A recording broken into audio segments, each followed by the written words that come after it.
Thank you very much for joining us again as we provide sellers all over the world with information about the updated book, our upcoming updated book on your guide to Amazon suspensions.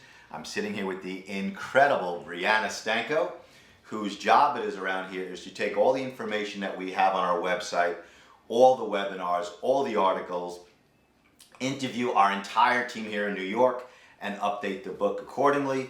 And so we're going to be talking about the importance of the first plan of action, what has changed since the initial book came out. Mm-hmm.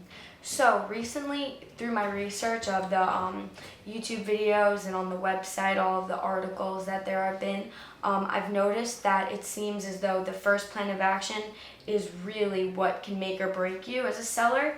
And it's either, as a seller, you get the first plan of action will get you reinstated, or it might take a substantially greater amount of effort to get it past that first plan of action. That is entirely right. The first plan of action, unless you have no idea what the cause of suspension was or is, the first plan of action has become more vital because, one, it gets read and you get reinstatements faster.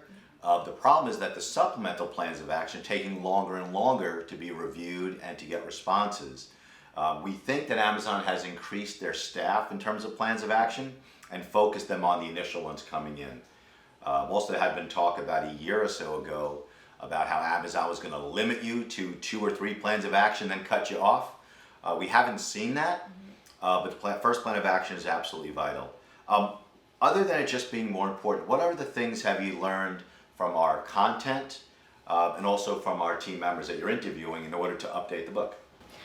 Yeah, definitely. So I've noticed that particularly regarding plans of action, you really have to make sure that they are concise and they're persuasive and they're also respectful to the people who are reading them, because that could also be a big factor into whether or not you get your account reinstated. When people, from Hyderabad or Bangalore are reading these, you want to make sure that you treat them with respect.